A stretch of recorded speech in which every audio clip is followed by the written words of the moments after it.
face and voice of Africa. The story of resurgent and burgeoning Africa is here, only on the Pulse of Africa channel.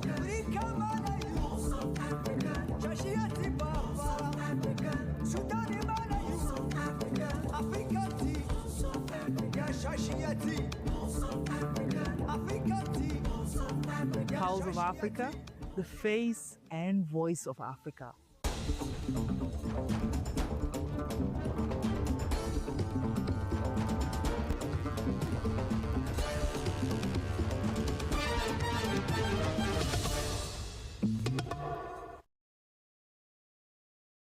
Hello and welcome. I'm Ada Masai with Pulse of African News, bringing you the latest stories and updates from across the continent. Let's begin with Ethiopia-Brazil partnership reaches new heights with major trade forum. The Ethiopia-Brazil partnership has reached unprecedented heights with the hosting of largest ever Ethiopia-Brazil trade and investment forum in Addis Ababa, marking a significant milestone in strengthening South-South economic cooperation. Addressing the Ethiopia-Brazil Economic Cooperation Forum, Ethiopia's Minister of Trade and Regional Integration, Kassahun Gofe, described the event as a pivotal moment in deepening the long-standing historical ties between the two nations. This is a moment to reflect on our shared past, assess our dynamic present, and envision an ambitious future for trade and economic cooperation, the minister said. He emphasized that the partnership is firmly rooted in the principles of South-South cooperation, reflecting a shared commitment to mutual development. Kassahun highlighted the remarkable economic progress achieved by both countries in recent years, noting that Ethiopia has emerged as one of Africa's fastest-growing economies. He attributed this growth to a strong reform agenda and a strategic focus on sustainable development through targeted investments in priority sectors. Both Ethiopia and Brazil have made remarkable passes of economic growth in recent years. Ethiopia stands as one of the fastest-growing economies in Africa, a testament to a committed reform agenda and a strategic focus on sustainable development with targeted investment sectors such as agriculture, manufacturing, technology, and tourism. Turning to our bilateral trade relation, an honest review of the last 5 years reveals a narrative not of weakness, but the profound potential. While growing, our trade relationship remains markedly imbalanced, with a total turnover of about 45 million USD on average. This shows our shared challenge and, more importantly, our shared opportunity. The minister also commended Brazil's long-standing support for Ethiopia's accession to the World Trade Organization. After more than 2 decades of delays, we are now in the decisive phase of this journey, he noted. Highlighting the reforms underpinning Ethiopia's economic transformation, Kassahun pointed to the liberalization of key sectors, including finance and telecommunications. He further underscored the transformative potential of the African Continental Free Trade Area, which offers a unified market of 1.4 billion people and a pathway toward inclusive and sustainable development across Africa. The transformative potential of the African Continental Free Trade Area, which aims to establish a single integrated market of goods and services across our continent. The full implementation of the AfCFTA, African Free Continental Free Trade Area, represents a historic economic shift for intra-African trade. It will unlock a unified market of 1.4 billion US people with a collective GDP exceeding 3.4 trillion US dollars. As a flagship project of Agenda 2063, it is the pathway to a more inclusive and sustainable development future for Africa. Ethiopia is proud to have been a founding signatory of this continental initiative. We have now commenced trading under the AfCFTA framework. In this context, I strongly encourage Brazilian investors to recognize and harness this unprecedented opportunity, using Ethiopia as a strategic gateway to access the vast unified African market. For his part, Ambassador Alex Giacomelli, Director of Trade Promotion, Investment and Agriculture at Brazil's Ministry of Foreign Affairs, said the forum reflects a core priority of Brazilian foreign policy, deepening economic and political engagement with Africa. Ethiopia, as Africa's second most populous country, one of the world's fastest growing economies, Ambassador Giacomelli said. As the second most populous nation in Africa, one of the world's fastest growing economies, and the headquarters of the African Union, Ethiopia has established itself as a regional hub for innovation, logistics, and international diplomacy. This perception is shared well beyond government circles. The enthusiastic turnout for our current mission stands as a testament to the interest inspired by the potential of our economic relations. Brazil and Ethiopia also share vital priorities: sustainable growth, the fight against poverty, and a deep commitment to multilateralism.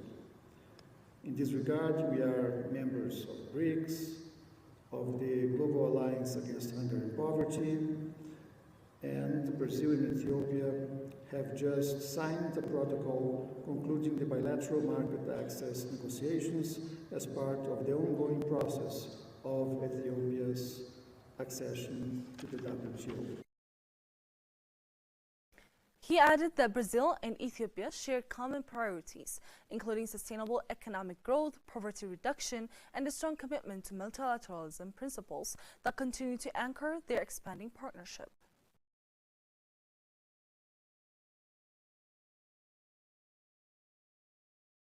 Africa must urgently transform its coffee sector by moving beyond the export of raw materials and embracing value addition to compete effectively in the global market, according to Burundi's ambassador to Ethiopia, Willy Inyamutwe.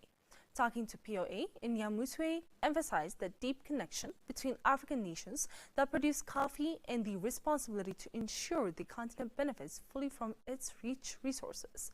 He noted that Burundi, like many African countries, produces some of the world's finest coffee, yet continues to export it largely as a raw commodity. I'm living in the land of origin of coffee, Ethiopia, and I'm coming from a country that produces coffee. Burundi's coffee is among the famous coffee in the world. So to have interactions on African coffee, Burundi cannot miss out. So it was part of my responsibility and my priorities to participate in this interaction, which comes at a timely moment, a few days before the chairmanship of Burundi of the African Union starts. Moreover, he elaborated that we need a transformation on the continent and we need to export our best coffee with value addition to the global market. For centuries, Africa has exported raw materials while value is created elsewhere, he said.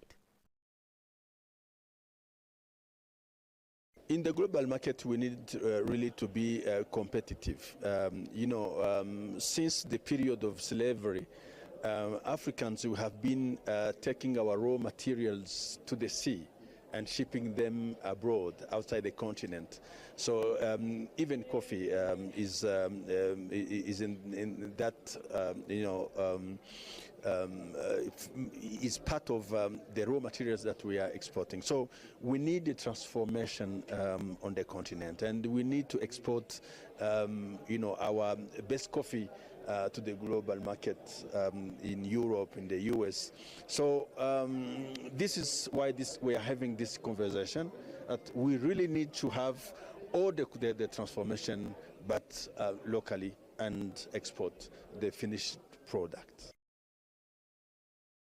Nyamutwe stressed that Africa's future in the global coffee market depends on local transformation, industrialization, and unity. As Burundi prepares to assume its chairmanship at the African Union, he described the conversation on African coffee as timely and strategic for the continent's broader economic agenda. He called for collective action among African countries to strengthen intra-African cooperation, build local industries, and position African coffee as a premium finished product on the world stage.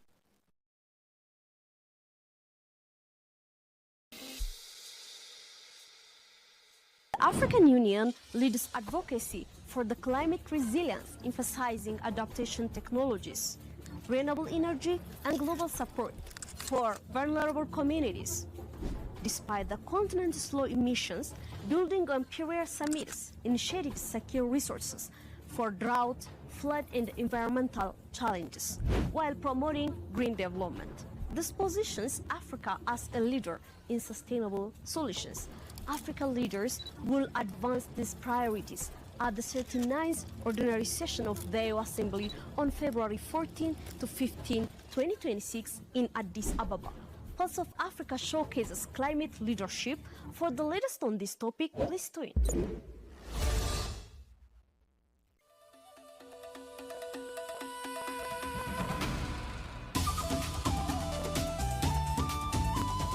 Cleaner cities are creating healthier, safer, and more livable communities in Ethiopia.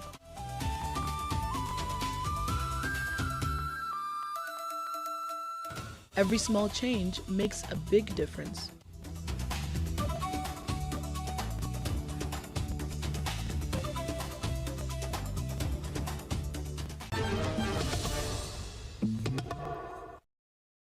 In other news, South Africa and China have taken fresh steps to strengthen their economic partnership.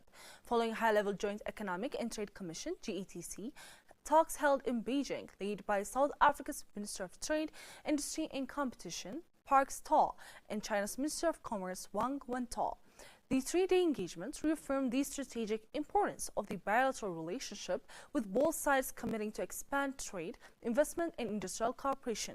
A key outcome of the meeting was the signing of the China-Africa Economic Partnership Agreement, a framework aimed at deepening economic ties and creating more predictable conditions for long-term collaboration. Central to the discussions was the improved market access for South African goods. Under the CAEPA framework, negotiations are advancing toward an early harvest agreement expected by March 2026, which would open the door to duty-free access for a range of South African exports into the Chinese market. This move is seen as a major boost to South Africa's export diversification efforts and its drive to support local industries. We're able to sign the framework agreement on economic partnership for shared prosperity, which is now taking forward the commitment that China had made to ensure that we have duty-free and quota-free access into the Chinese market. We've committed that over the next 2 weeks, our teams would sit down to work on the detail from an implementation point of view, now that we've reached agreement. This is to ensure that by the time the Binational Commission happens on the 26th of March, we are able to agree on what implementation looks like, which tariff lines we're talking about, which areas of investments we're talking about, and what the critical areas of implementation are. I think that it is an exciting moment because the commitment that's made by China is to ensure that we are able to access the Chinese market as Africa. This offer has been extended to the entire continent of Africa, and of course, as a developing country, we've had to enter into detailed negotiations to get to the point of this agreement. The talks also covered cooperation in investment, renewable and new energy, technology and multilateral engagement, reflecting shared interests in sustainable development and industrial growth. China extended invitations to South Africa to participate in key trade and investment platforms, including the 9th China International Import-Expo in Shanghai and a targeted steel investment forum, signaling increased opportunities for business linkages. Minister Taw noted that these strengthened engagement presents new opportunities for South African firms, particularly in agriculture, mining, renewable energy, and technology, while Chinese investment is expected to continue supporting job creation and industrial expansion in South Africa. China remains South Africa's largest trading partner, and the Beijing talks underscore both countries' commitment to implementing agreements that support mutual growth. The GETC meeting marks a significant milestone in the evolving South Africa-China partnership, laying the groundwork for deeper economic cooperation amid shifting global trade dynamics.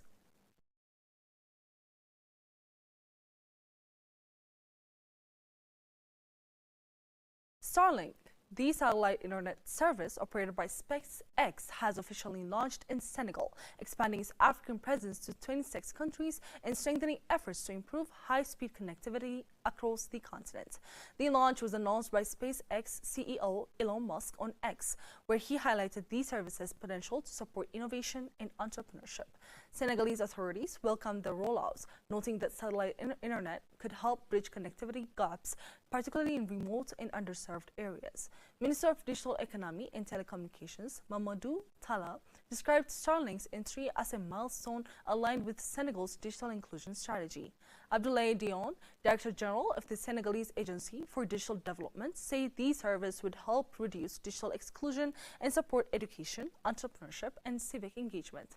Starlink's expansion reflects SpaceX's broader strategy to deliver internet access through low Earth orbit satellites in regions where traditional broadband infrastructure remains limited.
Next up, business news. The Ivorian government unveiled its National Development Plan, PND, for 2026 to 2030, with a total investment of about 114.84 trillion CFA francs, about 20.64 billion US dollars. The new plan targets average economic growth of 7.2% over the 2026 up to 2030 period, according to government spokesperson Amadou Coulibaly. The investment rate is expected to reach 25.4% of the country's gross domestic product GDP in 2026, before rising to 34.5% of GDP by 2030. These funds will be raised on the financial market and through the work of the advisory group that will be established for this purpose. The 2026 up to 2030 National Development Plan is structured around 6 pillars, including security, agricultural modernization, promotion of private investment, human capital development, strategic infrastructure development, and promotion of good governance. Operationally, it is based on a matrix of major reforms covering 22 priority areas, a portfolio of structuring projects affecting all sectors of the economy, and a strengthened monitoring and evaluation framework. The overall investment volume represents an increase of about 95% compared with the PND 2021 up to 2025. Through the implementation of the new plan, the government aims to build a stable, ambitious, and united nation and to elevate Côte d'Ivoire to upper middle income country status by 2030, said Coulibaly.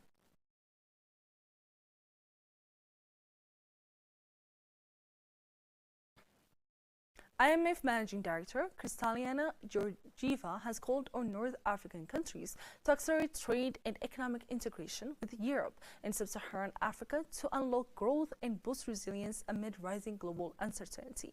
Speaking at the North Africa Connecting Continents, Creating Opportunities conference in Algiers, Georgieva said the region is uniquely positioned to serve as a bridge between continents at a time when global trade, supply chains, and energy systems are being reshaped.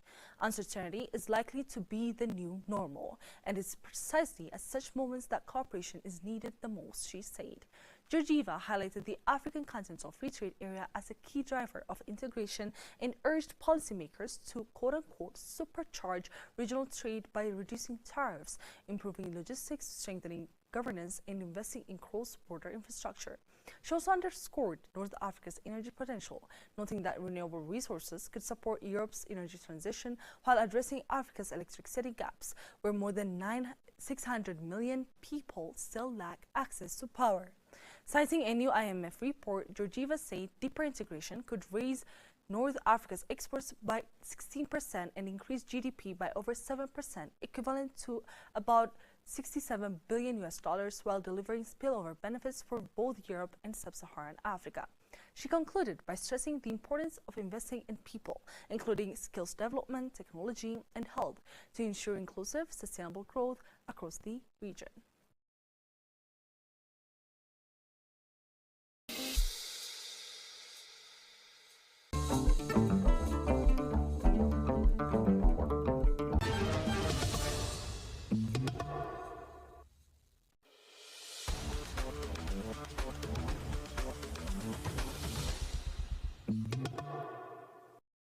Finally, sport news. Ghana's Black Queens will begin preparations for the 2026 Women's Africa Cup of Nations with participation in the Pink Ladies Cup in the United Arab Emirates later this month.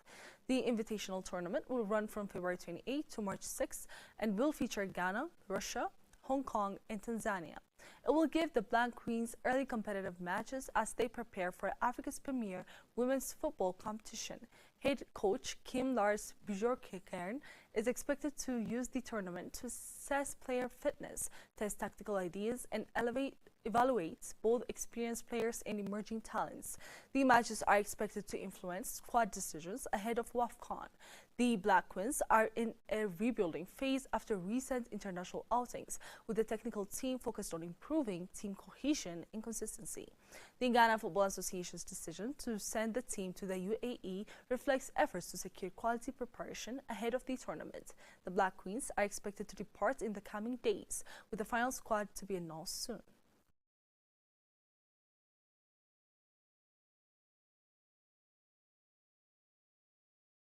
Thank you for joining us on Pulse of Africa News. Keep following us for more stories that matter across the continent. Goodbye.